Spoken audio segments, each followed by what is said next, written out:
If you've ever felt like you're talking, but your patients aren't really hearing you, this episode is for you. Emotional intelligence isn't just a buzzword. It's the key to better connections and better care.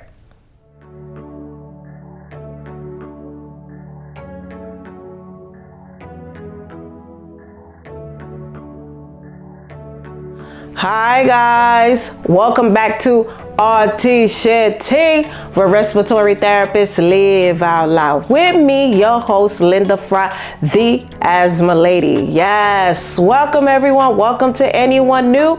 And today we have a new episode talking about emotional intelligence. Yes, and how this helps with getting to connect with patients and having them hear you a little more. Have you ever felt frustrated while trying to connect with a patient? Well, let's explore what emotional intelligence is and go from there. Okay, now, emotional intelligence, EI, to make it very simple, is basically how we feel, how someone else feels, and what we're going to do with these two emotions. The 5 key components of emotional intelligence are self-awareness, being aware of ourselves, self-regulation, being able to control ourselves, motivation, making things happen, having empathy, and social skills. Okay, so why is emotional intelligence important in the healthcare setting? Well, we want better connections with our patients so that we can have the trust and build the rapport. Now, remember, there has been a lot of distrust with the healthcare system due to history, right? So we want to consistently try to have better connections and understanding for our patients because once again, the history was so strong with them not trusting us. And now we want to be transparent and build on a stronger connection. Where's this trust? There's more chances that the patient will follow our treatment plans or therapies. How emotional intelligence boosts engagement is that we want empathy in action. Empathy in action, meaning that we want to build trust by understanding patients' emotions.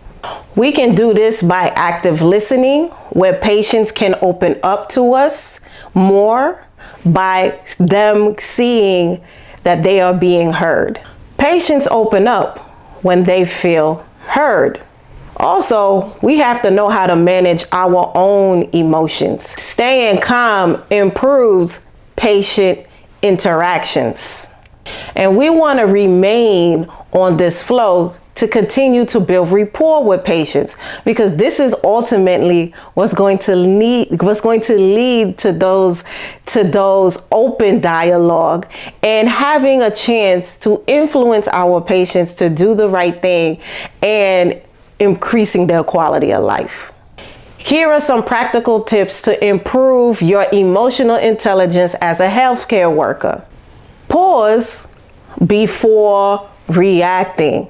So take a minute to be present in the moment and to fully understand the emotion that's being showcased at that current time. So it is not the time to be looking around and engaging in other things during emotional situations. So ideally, you take a minute to take it in and then have a reaction, and be careful for that body language. 2, mirror and validate.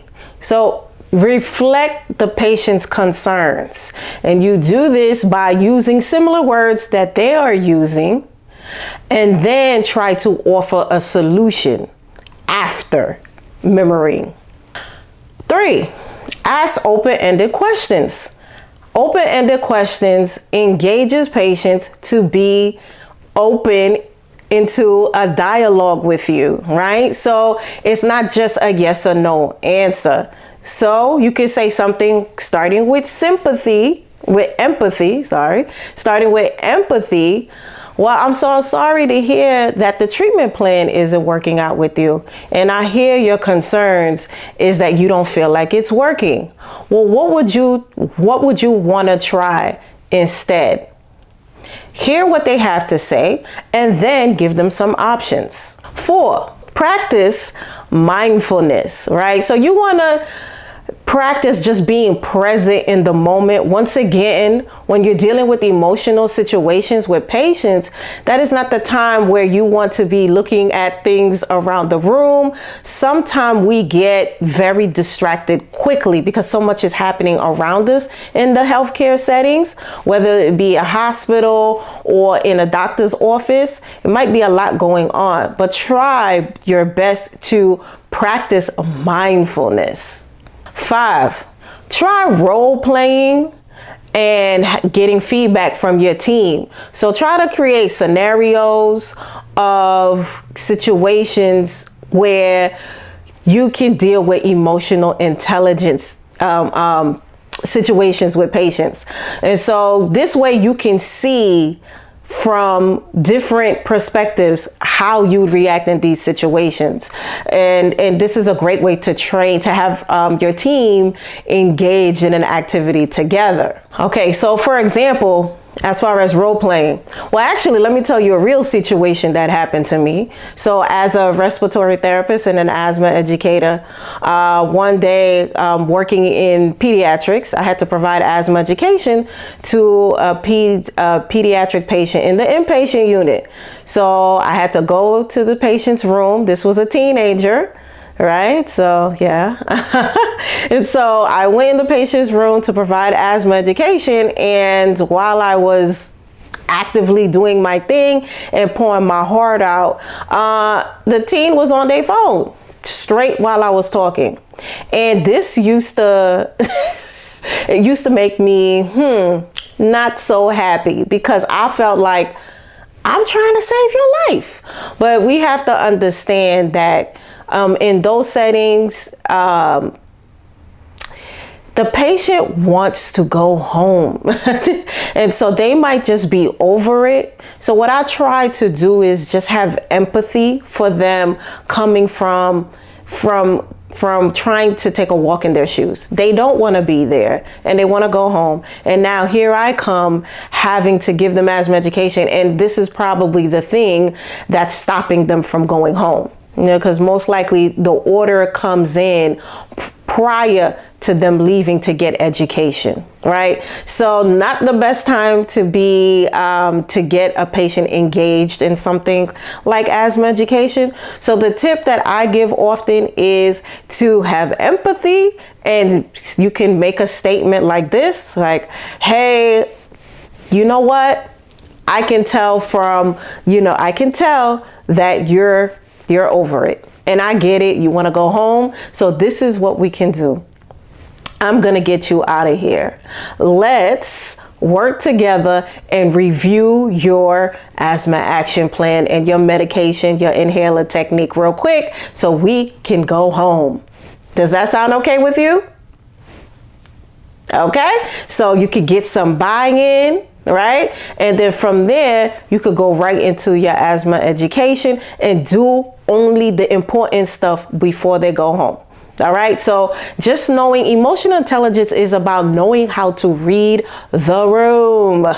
Okay, so consider taking classes. I want to say some institutions will have classes in HR on emotional intelligence.